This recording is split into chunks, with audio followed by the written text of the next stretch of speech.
இந்த நாளில் உங்கள் அழுத்தத்தை விடுவியுங்கள். Relieve your pressure. நீங்கள் ப்ரெஷரை ரிலீவ் பண்ணிட்டீங்கன்னா ரொம்ப ப்ளஷராக வாழ முடியும். அதற்காக தான் இந்த நாளில் கர்த்தருடைய ஆவியானவர் நமக்கு ஒரு சின்ன ஆலோசனை தரும்படி விரும்புகிறார். சங்கீதம் 32:3 நம்ம படிக்கிறோம், நான் அடக்கி வைத்த மட்டும் நித்தம் என் கதறுதலினாலே என் எலும்புகள் உலர்ந்து போயிற்று.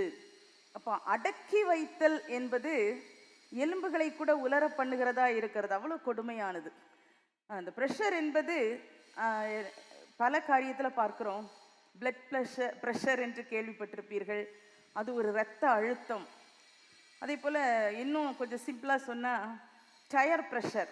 கார், பைக் எதுலேயுமே அந்த டயரில் ப்ரெஷர் அதிகமாகும்போது அங்கேயும் நிறைய பிரச்சனைகள் இருக்கிறத நம்ம பார்க்க முடியும். ஒருவேளை அதை குறித்து எல்லாருக்கும் ஒருவேளை தெரியாமல் இருந்தாலும் அந்த டயர் ப்ரெஷர் கூட அதிகமானால் நமக்கு தெரியும். காரில் உட்காந்துருக்கும்போது அது ஒரு சின்ன குழி இல்லை சின்ன ஒரு தடை இருந்தால் கூட அப்படி டக்குன்னு ரொம்ப ரொம்ப அதனுடைய அழுத்தத்தை, அதனுடைய அந்த இதை நம்ம உணர முடியும். அப்படி இருக்கும். இன்னும் நம்ம பார்த்தா நம்ம அனுதினமும் பயன்படுத்துகிற ப்ரெஷர் குக்கர், அது தெரியாதவங்க நம்ம இருக்கவே மாட்டோம். நிச்சயமாக எல்லோரும் யூஸ் பண்ணுற ஒரு காரியம். அந்த ப்ரெஷர் குக்கரில் கூட அதனுடைய பேரே ப்ரெஷர் குக்கர் தான். ஆனால் அதில் ப்ரெஷர் இருந்துச்சுன்னா பிரயோஜனமும் இருக்குது, அதுக்கு அதிகப்படியாக போகும்போது நிறைய பிரச்சனைகளும் இருக்கிறது. அப்போ அந்த ப்ரெஷர் குக்கரில் அதனுடைய அந்த ப்ரெஷர் அதிகம் ஆகும்போது, அளவுக்கு அதிகமாகும்போது அநேக ஆபத்துகள்லாம் வர்றது கூட நம்ம பார்க்க முடியும். அந்த ப்ரெஷர் குக்கரில் ப்ரெஷர் அதிகமாகுது அப்படின்னா எப்படி தெரியும் அப்படின்னா கவனமாக பார்த்தா தான் தெரியும். அதிகமாகிடுச்சு, அதனால பிரச்சனை வந்தது, வெடிச்சிருச்சு, அதை மூடி தானே திறந்து இல்லை குக்கரே வெடிச்சிருது சில நேரத்தில். அந்த மாதிரி வந்த பிறகு தான் சில நேரங்களில் தெரியுது. ஆனால் அதுக்கு முன்னால் எப்படி தெரியும் அப்படின்னா எப்படி கண்டுபிடிப்பீங்க?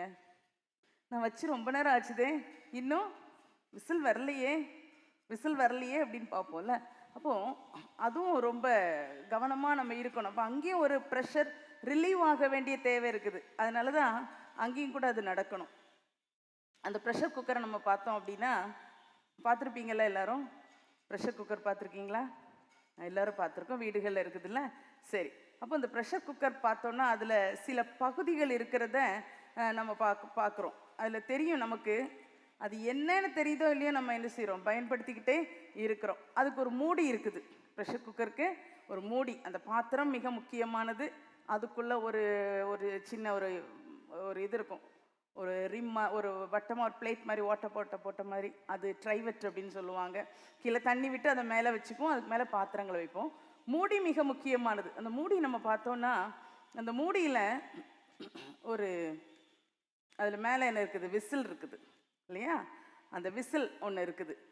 அந்த விசில் இருக்கிற இடத்துல நீங்கள் பார்த்தீங்கன்னா ஒரு அதான் அந்த விசில், அதை தான் நம்ம வெண்ட் வெயிட் அப்படின்னு சொல்லுவோம். சாதாரணமாக வெண்ட் வெயிட் என்று பெயர் அதுக்கு.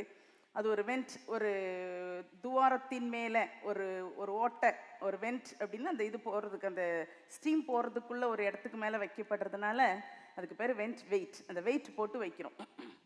அந்த வெயிட் போடுற இடத்துல ஒரு நாப் மாதிரி ஒன்று இருக்கும் பாருங்க, அதுதான் அந்த வெண்ட். ஒரு சின்ன கோபுரம் மாதிரி ஒன்று இருக்கும்ல சின்னதாக, அதுதான் அதனுடைய ஸ்டீம் எல்லாம் வெளியே போகிறதுக்குள்ள ஒரு இடம். அந்த ஸ்டீம் போகிற அந்த இடம் அது ரொம்ப முக்கியமானது, மிக மிக மிக முக்கியமானது அந்த குக்கரில். அது ஒரு நாளும் அடைப்பு இருக்கக்கூடாது. அதை எப்போவுமே நம்ம க்ளீன் பண்ணும்போது சில நேரம் பார்த்தா சோறு அடைச்சிருக்கோம், இல்லை பருப்பு, ஏதோ ஒரு சின்ன பருப்பில் உள்ள ஒரு சின்ன தோல், ஏதோ ஒன்று அடைச்சிருக்கோம்.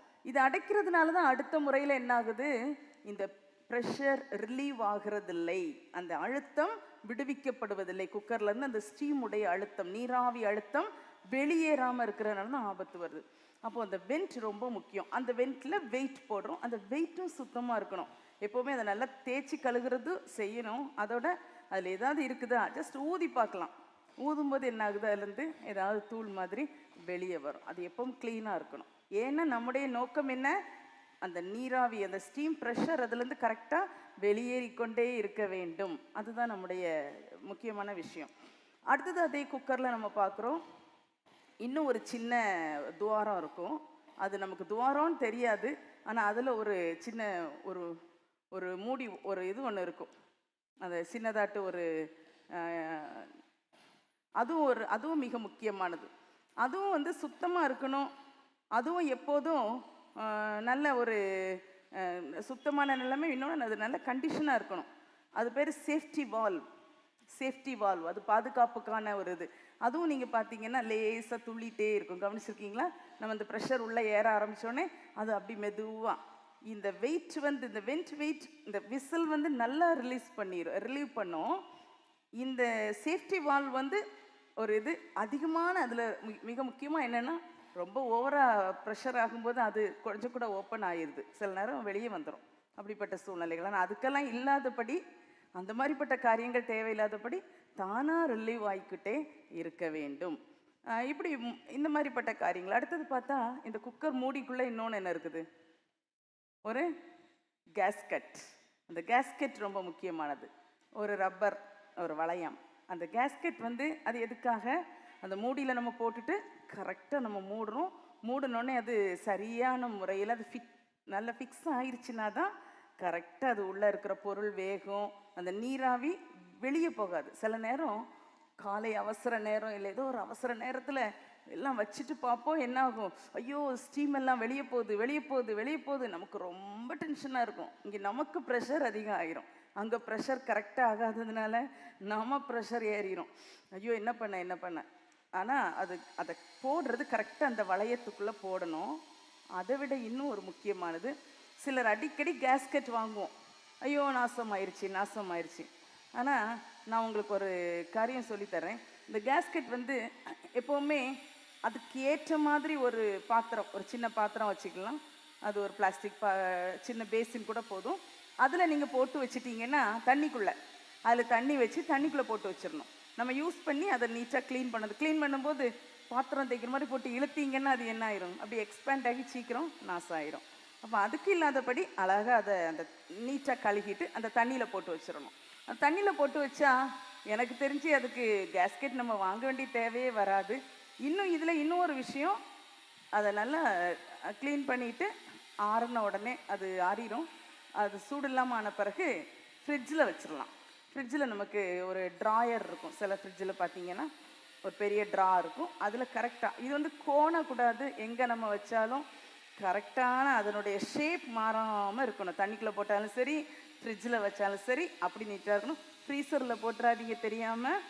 ஃப்ரிட்ஜில் வச்சிங்கன்னா எப்போ நீங்கள் அடுத்து யூஸ் பண்ணணுன்னாலும் அது நல்லா நீட்டாக, அது எப்பவும் கண்டிஷனாக இருக்கும். எனக்கு தெரிஞ்ச ஃப்ரிட்ஜு இந்த நம்ம அதை குக்கர் காலம் வரைக்கும் யூஸ் பண்ணலான்னு நினைக்கிறேன். நிறைய காலம் என்கிட்டலாம் அப்படி தான். நாங்கள் வீட்லேயும் தண்ணியில் போடுறது, ஃப்ரிட்ஜில் வைக்கிறது அந்த மாதிரி தான் பண்ணுவோம். ரொம்ப நீட்டாக இருக்கும் பாருங்கள். அப்போ அந்த மெயின்டைன் பண்ணுறது ரொம்ப முக்கியமாக இருக்குது. அந்த ப்ரெஷர் சரியாக ரிலீவ் ஆக வேண்டும் என்றால் தேவையான ப்ரெஷர் உள்ளே இருக்கணும், மற்றதெல்லாம் என்ன செய்திடணும்? ரிலீவ் ஆகிட்டே வெளியேறிக்கொண்டே இருக்க வேண்டும் என்றால் அந்த குக்கர் நம்ம டெய்லி யூஸ் பண்ணுறது தான். ஆனால் அதிலே நம்ம எவ்வளவு பார்க்குறோம். அப்போ நம்ம லைஃப்பும் கூட அதை போல தான். அந்த குக்கருக்கு எப்படி ஒரு காரியங்கள் அடக்கி வைத்தால், சங்கீதக்காரன் சொல்கிறாரு, அடக்கி வைத்து மட்டும் நித்தம் என் கதறுதலினாலே என் எலும்புகள் உலர்ந்து போயிற்று. அப்போ இது போல் அடக்கி வைக்கக்கூடாது. யோசேப்பு அவனுடைய சகோதரர்களை முதல்ல பார்த்தோன்னே அவன் அப்படியே அவனை அடக்கிட்டு தான் எல்லாம் செய்ய முடிஞ்சது அவனால். ஒருவேளை கோபம் வந்திருக்கும், இன்னொன்று அவனுக்கு ரொம்ப வருத்தமாகவும் இருந்திருக்கு. அவன் அடக்கி வைத்தான். அது ஒரு வசனத்தில் நம்ம படிக்கிறோம், அவனுடைய அழுகையை அவன் அடக்கி வச்சுட்டு காரியங்களை பேசுகிறான். அப்புறம் கடைசியாக அவனை அடக்கக்கூடாமல், இனி இப்போ பர்ஸ்ட் ஆயிரும், வெடித்து விடும். ஆனால் அதுக்கு முன்னால் அவன் ரொம்ப ஞானமாக தன்னை சூழ இருந்த மற்றவர்களையெல்லாம் போக பண்ணிவிட்டு அவன் அழுதான், தன் சகோதரர்களிடத்தில் அழுதான். அப்போ நமக்கும் இது ரொம்ப முக்கியம். குக்கர் உடைய நீராவி சரியான முறையிலே ரிலீவ் ஆகி கொண்டே இருந்தால்தான் அது நல்லா இருக்கும். அதில் நம்ம இன்னொன்று பார்க்குறோம், நமக்கு ரொம்ப சில நேரம் அவசரமாக இருக்கும். உடனே சரி விசில் கொஞ்சம் மெதுவாக வரட்டும், அதுக்குள்ளே நல்லா வேகட்டும்னு சொல்லி சிலர் விசில் வரும்போது என்ன பண்ணுவாங்க, அப்படி ஒரு இது கரண்டி வச்சு அப்படி ஒரு தட்டி அதை கண்ட்ரோல் பண்ணுறது. என்னென்னா, நீ ரொம்ப நீ வெளியே போயிட்டேன்னா எனக்கு சாப்பாடு சீக்கிரம் வேகாது. அது பிற மொத்தமாக அந்த இது என்ன ஆயிரும், ஓப்பன் ஆயிரும், உள்ளே இருக்க கேஸ்கெட் வெடிச்சிரும். அது வெடிச்சிரும், குக்கரும் அப்படியே அந்த மூடி ஓப்பன் ஆயிரும். அப்புறம் என்னெல்லாம் நடக்கும்? யாருக்காவது நடந்திருக்கா வீடுகளில்? பார்த்துருக்கீங்களா? சிலர் வீட்டில் போனால் கிச்சனில் மேலே பருப்பு அது சிந்தி அதை பிற தொடச்சிருப்பாங்க. இருந்தாலும் அது ஒரு கலர் தெரியும், ஏதோ ஒரு விபத்து நடந்திருக்கிறது. அப்போ இப்படிலாம் விபத்துகள் நடக்க வாய்ப்பு இருக்குது. இதில் நம்முடைய விஷயம் என்ன அப்படின்னா, அந்த ப்ரெஷர் எப்போல்லாம் ரிலீவ் பண்ண வேண்டுமோ அப்போதெல்லாம் சரியாக அந்த ப்ரெஷரை ரிலீவ் பண்ணியே ஆக வேண்டும். வாழ்க்கையில் இது போல தான் நமக்கும் ப்ரெஷர் இல்லைன்னு சொல்ல முடியாது. நான் ரொம்ப ரிலாக்ஸாக இருக்கேன், எனக்கு பிரச்சனையே இல்லை, கவலையே இல்லை, எந்த நெருக்கமே இல்லைன்னா நிச்சயமாக நீங்கள் யாரும் சொல்லவே மாட்டீங்க. ஏன்னா நம்ம எல்லாம் குடும்ப பெண்கள் மட்டுமல்ல, வாலிப பிள்ளைகள் இருக்கீங்க, சின்ன பிள்ளைங்க வந்திருக்கீங்க. எல்லாருடைய வாழ்க்கையிலையும் நமக்கு சில அழுத்தங்கள் வருகிறது. ஏதோ ஒன்று, உங்கள் சின்ன பிள்ளைங்களுக்கு ஒரு படிப்பின் நிமித்தமாக இருக்கலாம், சில அந்த மாதிரி ப்ரெஷர்ஸ் இருந்துக்கிட்டே இருக்கும். வாலிப பிள்ளைகளுக்கும் வேறு விதமாகவும் இருக்கலாம். பெரியவங்களுக்கும் வீட்டு காரியங்கள் கவனிக்கிற அந்த மாதிரி சூழ்நிலையில் நிறையா ப்ரெஷர்ஸ் இருக்கிறது. அப்போ இந்த ப்ரெஷர் இருக்குது அப்படின்னா, நான் சொன்னேன் குக்கரில் ப்ரெஷர் இருக்குதுன்னு எப்படி கண்டுபிடிக்கலாம் அப்படின்னா, கொஞ்ச நேரம் சத்தம் வரலை, விசில் வரலையே, ஏன்னா நம்ம விசில் எண்ணுவோம். இல்லைனா ஃபஸ்ட்டு விசில் வந்தோடனே டைம் பார்ப்போம், இவ்வளோ டைமில் அடுத்தது இறக்கிடணும், இல்லை சிம்மில் வைக்கணும், ஏதோ ஒன்று ஒரு பிளான் வச்சுருப்போம். அப்போ அதை நம்ம கவனிப்போம். இதே மாதிரி வாழ்க்கையிலையும், நம்ம வாழ்க்கையிலையும் சரி, மற்றவங்க நம்ம வீட்டில் இருப்பாங்க பாருங்கள், அவங்களையும் கவனிக்கணும். என்ன கவனிக்கணும்? எப்போ பார்த்தாலும் ஏதாவது ஒரு சத்தம் கேட்கும். இன்றைக்கி ரொம்ப அமைதியாக இருக்குதே, என்ன விஷயம்? அங்கே அப்போ என்ன நடக்குது? அங்கே ப்ரெஷர் அக்குமுலேட் ஆகிட்டே சேர்ந்துக்கிட்டே இருக்குது. ஏன்னா குக்கருக்குள்ளே சத்தம் வரல, குக்கர்லேருந்து சத்தம் வரல அப்படின்னோடனே என்ன நினைக்கிறோம்? அச்சோ இப்போ குக்கர் மொத்தம் வெடிச்சு போயிடும், உடனே போய் அதை இதை திறந்து விடுறோம், அந்த லேசாக அதை தூக்கி பார்ப்போம் இல்லையா? சில நேரம் லீக் ஆகிறதுனாலையும் சத்தம் வராது, ஆனால் ப்ரெஷர் ஜாஸ்தி ஆகும்போது அது அடைப்பட்டு நிற்கும் போதும் அங்கே ஏதோ ஒன்று அடைச்சிருக்கும், சின்ன விஷயந்தான் அடைச்சிருக்கும். அப்போ நம்ம கொஞ்சம் கொஞ்சம் கொஞ்சம் அப்படி தூக்கி விட்டு பார்த்தோன்னா சரியாகும். அப்படி சரியாகலை என்னென்னா உடனே ஆஃப் பண்ணிடுங்க, அடுப்பை ஆஃப் பண்ணிவிட்டு உடனே திறந்துடாதீங்க, மொத்தம் பெரிய பிரச்சனை. அதெல்லாம் தெரியும்னு நினைக்கிறேன் எல்லாருக்கும். ஆனால் மெதுவாக அதை என்ன தான் நமக்கு தெரிஞ்சாலும் நமக்கு ஒரு அவசரம் உண்டு பாருங்கள், அது நம்மளை பல நேரத்தில் இந்த மாதிரி ஆபத்துகளுக்குள் கொண்டு சிக்க வைத்து விடும். அப்போ மெதுவாக நம்ம அதுக்கப்புறம் திறக்கணும். அந்த தூசிகள் அதுபோல் விசில் வைக்கும்போதும் பார்த்து வைக்கணும். இன்னொரு கொஞ்சம் ஈஸியான விஷயம் என்ன அப்படின்னா, அந்த வெண்ட்லேருந்து, அந்த வெண்ட் காட்டி கொடுத்தேனே வெண்ட், அந்த வெண்ட்லேருந்து குக்கர் மூடி மேலே இருக்கிற ஒரு சின்ன சின்ன கோபுரம் மாதிரி ஒன்று இருக்குல்ல, அதில் இருந்து அந்த கொஞ்சம் கொஞ்சம் நீராவி வரும். எப்போ நம்ம ஃபஸ்ட்டு மூடியை வச்சுட்டு கொதிக்க ஆரம்பிக்கும் போது, அதுக்கு பிறகு விசில் போட்டிங்கன்னா கொஞ்சம் நம்பிக்கையாக இருக்கும், கொஞ்சம் பொறுமையாக இருக்கணும். ஏன் நம்ம என்ன பண்ணிடுவோம், எல்லாம் போட்டு கலக்கி எல்லாம் வச்சு மூடி விசிலையும் போட்டு அப்புறம் தான் ஸ்டவ் ஆன் பண்ணுவோம். ஆனால் அதை விட இது கொஞ்சம் சேஃபாக இருக்கும். அந்த வெண்ட் வெயிட்டை, அதாவது அந்த விசில் வைக்காமல் அங்கே லேசாக வரும் தண்ணி மாதிரி, சிலர் அப்படி சின்ன தண்ணி சொட்டு தெரிக்கும், ஏதோ ஒன்று நமக்கு தெரியும். அதுக்கப்புறம் என்ன பண்ணலாம், அதை தூக்கி அந்த வெயிட்டை தூக்கி போடலாம். அப்போ ரொம்ப சேஃபாக இருக்கும்.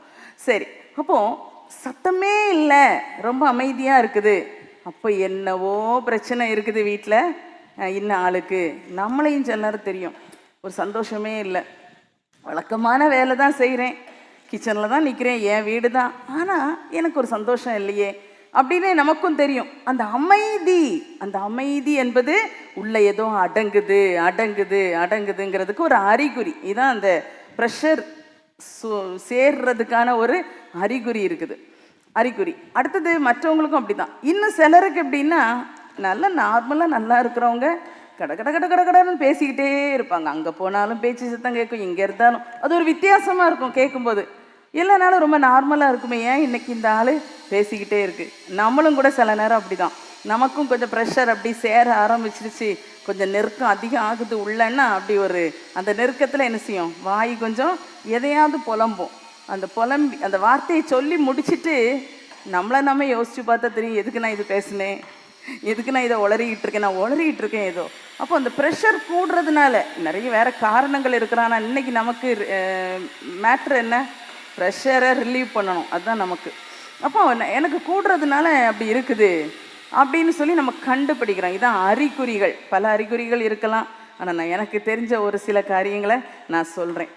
அப்போது இப்படி அறிகுறிகள் தெரிகிறது. இதை இப்படியே நீடிக்க விட்டால் என்ன ஆகும், விளைவுகள், கான்சிக்வன்சஸ். இதனுடைய விளைவுகள் என்ன அப்படின்னு பார்த்தோம் அப்படின்னா, ஒரு டயரில் ப்ரெஷர் ஜாஸ்தியானால் பல நேரங்களில் டயர் வெடிச்சிருது. நல்லா ஃபாஸ்ட்டாக 4 வேல போயிட்டே இருப்போம், ஒரு டயரில் தான் ப்ரெஷர் ஜாஸ்தியாக இருக்கும், ஆனால் அதை உள்ள ஓட்டுறவங்களுக்கு ஓரளவுக்கு நல்லா தெரியும் அப்படின்றாங்க அந்த ஸ்டியரிங் பிடிச்சிருக்கும்போது. ஆனால் உட்கார்ந்துருக்கவங்களுக்கும் சில நேரங்கள் அது புரியும், நமக்கு அப்படி ஒரு மாதிரி தூக்கி போடுற மாதிரி தெரியும். எப்படியும் அதை கவனிக்காமல் போனால் என்ன ஆயிரும், டயர் ஒரு சின்ன கல்லோ இல்லை ஏதோ ஒரு சின்ன ஒரு இதில் டப்புன்னு வெடிச்சதுன்னு அந்த கார் போகிற ஸ்பீடுக்கு பயங்கரமான ஆபத்துகள் வர வாய்ப்புகள் இருக்கிறது. அப்போது அதில் எவ்வளோ கவனமாக இருக்கணும். குக்கரும் அப்படி தான், வெடிச்சிருச்சுன்னா என்ன ஆகும்? நம்ம ரொம்ப அவசரப்படுறோம், ரொம்ப விரும்புகிறோம், ஆனால் அதில் பயங்கரமான நஷ்டங்களை அனுபவிக்க, சிலருக்கு சரீரத்தில் பாதிப்பு வந்துடுது, நம்ம செய்கிற அந்த சாப்பாடெல்லாம் நஷ்டம் ஆயிடுது, இன்னும் சுத்தம் பண்ண வேண்டிய பெரிய பிரச்சனை வந்துடுது. இப்படிப்பட்ட காரியங்கள் வருது. இதே போல் தான் நம்முடைய வாழ்க்கையிலும் ப்ரெஷர் அதிகமாகும்போது, சரீரத்தில் உள்ள பிளட் ப்ரெஷரை நான் சொல்லலை, நம்முடைய மனதில் நம்முடைய வாழ்க்கையின் காரியங்களில் அழுத்தங்கள் அதிகமாகும் போது நமக்கும் பல பாதிப்புகளை நாம் உணர முடிகிறது. நமக்கும் பல கஷ்டங்கள், பல பிரச்சனைகளை பார்க்குறோம். அப்படியே அழுத்தம் அதிகமானோடனே அந்த யோசேப்பு என்ன பண்ணிட்டாரு, எல்லாரையும் வெளியே போக சொல்லிட்டு நிதானமாக ப்ரெஷரை ரிலீவ் பண்ணுறாரு. ஆனால் நம்ம நிறைய நேரம் அப்படி பண்ண மாட்டோம், அப்படியே இருந்துகிட்டே இருக்கும். யாராவது சின்ன பிள்ளையாக இருக்கலாம், இல்லை ஹஸ்பண்டாக இருக்கலாம், யாரோ வீட்டில் பெரியவங்களை யாராவும் இருக்கலாம், வந்து ஏதோ ஒரு காரியம் ரொம்ப சாதாரணமாக கேட்பாங்க. ஒன்றும் இல்லை, இந்த தண்ணி எடுத்து தாம்மான்னு கேட்கலாம். இல்லை பிள்ளை வந்து கேட்க, அம்மா எனக்கு இது வேணும். உடனே என்ன பண்ணிடுவோம், ப்ரெஷர். யார் ப்ரெஷரை ரிலீவ் பண்ணி விடுறது? மாமியார், இல்லை ஹஸ்பண்ட், இல்லை பிள்ளைகள், யாரோ ஒருத்தர். நான் எவ்வளோ அவசரமாக இருக்கிறேன், நீ என்ன வந்து கேட்குறேன் அப்படின்னு. அதாவது அவங்களுக்கு ஏற்ற மாதிரி நம்ம ஒரு ப்ரெஷரை ரிலீவ் பண்ணுவோம். மாமியார்னா அதுக்கு ஏற்ற மாதிரி, வேற யாரோன்னா அதுக்கேற்ற மாதிரி, ஹஸ்பண்ட்னா அதுக்கு ஏற்ற மாதிரி, பிள்ளைகள்னா என்ன பண்ணுறது, ரொம்ப சிம்பிளாக போ அந்த பக்கம். ப்ரெஷர் எப்படி ரிலீவ் ஆகுது பார்த்தீங்களா? அப்போ இதெல்லாம் நம்ம ரொம்ப கவனிக்கணும். இதெல்லாம் வாழ்க்கையில் வர்ற சின்ன சின்ன சின்ன காரியங்களினால் வர்றது. நம்ம அதை ரொம்ப ரொம்ப அதுக்கப்புறம் ரொம்ப நம்ம அதை பற்றி யோசிப்போம். சரி, பிள்ளைய நான் இப்படி தள்ளி விட்டேன், ஸ்கூலுக்கு போன அப்புறம் வருத்தமாக இருக்கும். காலையிலே என் பிள்ளை ஆசையாக வந்து இதை கேட்டுது, நான் தள்ளி விட்டுட்டேனே, கோவப்பட்டுட்டேனே, திட்டிட்டேனே. அப்புறம் நமக்கு ரொம்ப மனவேதனையாக இருக்கும். சிலர் உட்காந்து அழுவோம், நான் இப்படி பண்ணிட்டேனே அப்படின்னு. அது போன அப்புறம் உட்காந்து அழுவோம். அப்போது நமக்கு தெரியுது இதெல்லாம் நமக்கு வேண்டாம் அப்படின்னு. அப்போ வாழ்க்கையில் சில காரியங்களை ஆல்ரெடி ஏற்கனவே நம்ம சில காரியங்களை புரிந்து கொண்டு, அப்போ நான் இப்படி இருக்கணும். எனக்கு ப்ரெஷர் உண்மைதான். உங்கள் வீட்டு சூழ்நிலையாக இருக்கலாம், உங்களுடைய குடும்பத்தின் சூழ்நிலையாக இருக்கலாம், இல்லை உங்களுடைய சுற்றுப்புற சூழ்நிலை, உங்களுடைய கடன் பாரங்கள் நெருக்கமாக இருக்கலாம், இல்லை உங்கள் வேலை, காலையில் எழும்பணும், அடித்து பிறண்டு ஓடணும், வேலைக்கு போகணும், அதுக்கு முன்னால் இதெல்லாம் பண்ணணும் வந்து. அப்போ நாள் ஃபுல்லாக ப்ரெஷர் அக்குமுலேட் ஆகிட்டே இருக்குது. திடீர்னு எங்கெங்கேயோ ரிலீவ் ஆகுது. சில நேரம் ரிலீவ் ஆகட்டால் என்ன வந்துடுது, ஹார்ட் அட்டாக் வந்துடுது, நெஞ்சு வெடிச்சிருது, மூளையில் நரம்பு வெடிச்சிருது. ஏன்? பாரம், அப்படி அழுத்தம் அதிகமாகிறதுனால எங்கேயோ போய் நமக்கு டேமேஜ் வருவித்து கொள்ளுகிறோம், மற்றவர்களுக்கும் அதனால் பாரத்தை வருவித்து கொள்ளுகிறோம். இப்படி நிறைய நேரத்தில் அவுட்பர்ஸ்ட் ஆயிடுது. வீட்டுக்குள்ளே இந்த மாதிரிப்பட்ட பல காரியங்களில் வருது. சில நேரத்தில் இழுத்து மூடிட்டு படுத்துடுறது, இல்லைன்னா ஒரு இடத்துல உட்கார்ந்தா எழும்புறதே இல்லை. என்னன்னாலும் யாரும் அசைக்க முடியாது.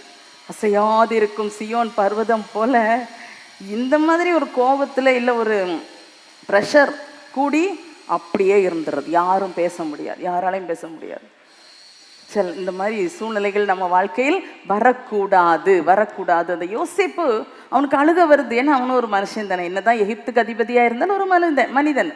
அப்போ அவன் அதை எப்படி ரிலீஸ் பண்ணுறான் பார்த்தீங்களா? எல்லாரையும் போக வைத்து விட்டு அழுகிறான். அப்போ நம்ம வாழ்க்கையிலையும் எங்கே அதை நம்ம ரிலீவ் பண்ணணும், எங்கே பண்ணணும் நமக்கு நல்லா தெரியும். அது சொல்யூஷன் நமக்கு நல்லாவே தெரியும். எங்கே பண்ணணும்? ஆண்டவர் பாதத்தில் தான் அதை ரிலீவ் பண்ணணும், ஆண்டவர் இடத்துல தான் சொல்லணும். சரி, காலையில் அவசரமான நேரத்தில் போய் முழங்கால் போட முடியுமா? இல்லை. அந்த நேரம் நல்ல ஸ்தோத்திரம் பண்ணணும் மனசில். அதாவது அந்த ஒரு ப்ரெஷர் நிறைந்த, அழுத்தம் நிறைந்த சிச்சுவேஷன் வரும்போது வீடும் ஒரு விதமாக தான் இருக்கும். அப்போ அந்த நேரம் நீங்கள் ஒரு அந்நிய பாஷை சத்தமாக பேசவோ, ஒரு ஸ்தோத்திரம் சத்தமாக பண்ணுனா கூட அங்கே சிலருக்கு என்ன செய்யும், இவ வந்து என்னமோ சொல்லுறா, அப்படிலாம் வித்தியாசங்கள் வரும். அப்போ நார்மலாக நம்ம பாடிட்டே வேலை செய்தால் தெரியாது எல்லாருக்கும், இவன் பாடிட்டே தான் வேலை செய்வா, ஓகே, அது முடிஞ்சிடும். அதே நேரம் அவ்வளோ சத்தமாக அவங்களால பண்ணுற அந்த பழக்கம் இல்லைன்னா உங்கள் மனசுக்குள்ளே ஸ்தோத்திரம் பண்ணுங்கள், ஆண்டவரை நினச்சி ஸ்தோத்திரம் பண்ணுங்கள், சூழ்நிலையை ஆண்டவர்கிட்ட அப்படியே சொல்லிக்கிட்டே ஸ்தோத்திரம் பண்ணுங்கள். ஏன்னா எங்கேயாவது நமக்கு வெளிப்படுத்தி ஆகணுமே, அப்படி தானே? அது ரிலீவ் ஆகணும்னா எங்கேயோ நம்ம வெளிப்படுத்திடுறோம். அப்போ இது வெளிப்படுத்தி ஆக வேண்டும் என்றால் அது அப்படியே ஸ்தோத்திரத்தோடு ஆண்டவர்கிட்ட சொல்லிக்கிட்டே இருக்கணும். பிரச்சனை பெருசாக தான் நமக்கு இருக்கும், சூழ்நிலைகள் பிரதிகூலங்களாக தான் இருக்குது, மனுஷர்கள் அப்படி தான் இருக்கிறாங்க. ஆனால் எல்லாமே அப்படி இருந்தாலும் நாம் ரிலீவ் பண்ண வேண்டிய ஒரு இடம் எது? ஆண்டவருடைய சமூகம். அது அப்படி வேலையை செய்யும் போதே ஸ்தோத்திரத்தோடு கூட அந்த காரியத்தை சொல்லிகிட்டே இருக்கணும். அந்த பையன் என்ன சொன்னாலும் கேட்கலாம், ஆண்டவரே நீங்கள் கிரியை செய்கிறதுக்காக ஸ்தோத்திரம் ஸ்தோத்திரம் ஸ்தோத்திரம். அப்புறம் கொஞ்ச நேரம் அந்நிய பாஷை பேசலாம், நல்லா பாடலாம். அந்த பாடணும் அப்படின்னோடனே சிலருக்கு வருத்தம் வேதனைகளெல்லாம் வச்சு எப்போதான் பரலோகத்துக்கு போகணும்னு சொல்லி மகிமை பாட்டு பாட ஆரம்பிச்சிடாதீங்க. அது எல்லாருக்கும் ரொம்ப கஷ்டமாக இருக்கும். நீங்களே பாடி முடித்து எல்லா டென்ஷன் அப்படியெல்லாம் கொஞ்சம் அமைதியான உடனே நினைப்பீங்க, எதுக்கு காலையிலே நான் இந்த பாட்டை பாடினேன்?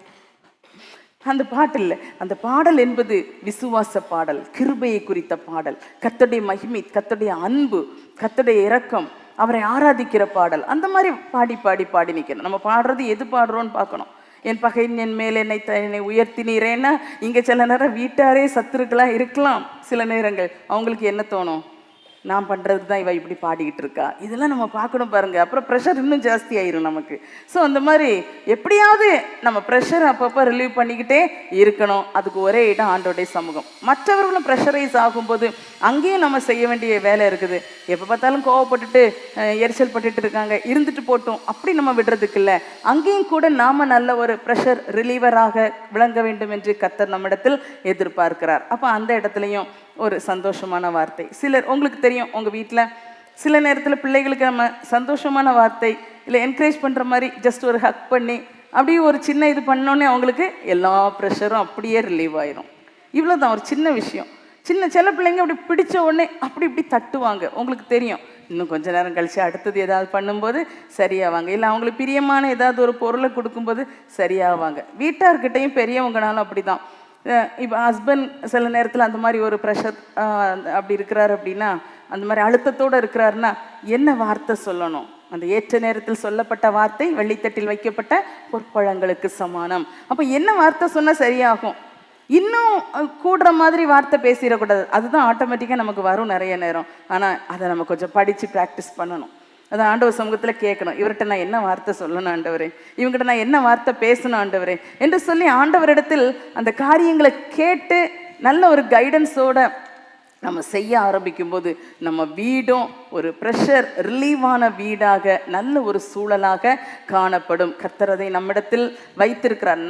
நாமும் ஒரு நல்ல அழுத்தம் விடுவிக்கப்பட்ட ஒரு வாழ்க்கை நமக்குள்ள இருக்கணும். அழுத்தம் வரும், இல்லைன்னு சொல்லவே முடியாது. ஜீவக்காலம் எல்லாம் நமக்கு உண்டு.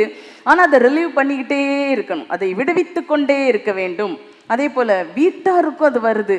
நான் சமாதானமாக ஆண்டவருக்குள்ளே இருக்கிறேன். எனக்கு எவ்வளோ பாரம் இருந்தாலும் நான் ஆண்டவருக்குள்ளே நான் மன நிம்மதியாக மனரம்யமாக இருக்கிறேன். ஆனால் என் வீட்டில் இருக்கிற எல்லாரும் முகமும் அப்படி இருக்குதே. சொல்லுவாங்க, என்ன கடுகு போட்டால் வெடிக்கும் போல் இருக்குது இவங்க முகத்தை பார்த்தா. இவங்க முகத்தை பார்த்தா இன்னொரு பழமொழி சொல்லுவாங்க, முக்குருணி நெல் போட்டால் வெந்துரும் உடனே அப்படிம்பாங்க. அப்படி இருக்கிறாங்களே இவங்க. இப்படி நினச்சி நம்ம ஜஸ்டிஃபை பண்ணி அவங்கள நியாயம் தீர்க்கிறதுக்காக, அவங்கள ஜட்ஜ் பண்ணுறதுக்காக அல்ல, அவர்களுடைய இந்த மாதிரிப்பட்ட அழுத்தங்களையும் விடுவிக்க வேண்டும். கண்களை மூடுவோமா?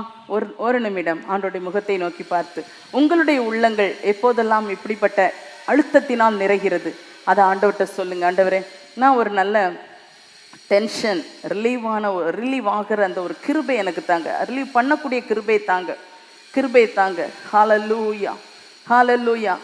இந்த உபகரணங்கள்லாம் சூடு ஏற்றப்படும் போது அந்த டெம்பரேச்சர் ஏறும்போது அந்த மாதிரி ப்ரெஷர் அதில் ஏறுது. அது மாதிரி நம்ம வாழ்க்கையில ஒவ்வொரு நேரம் அப்படி பல சூடேற்றப்படுகிற அனுபவங்கள் வருது. அது இல்லாட்டா நன்மைகளும் நடப்பது இல்லை. அதே நேரம் அது அதிகப்படும் போது அதை ரிலீவ் பண்ணி தான் ஆகணும். அந்த கிருபை ஆண்டவர் தருவார். ஆண்டவர்கிட்ட சொல்லணும். அது போல் பல நேரங்களிலே வேகம், ஸ்பீடு, அதிகமான வேகம், அதெல்லாம் நம்ம கொஞ்சம் பார்க்கணும்.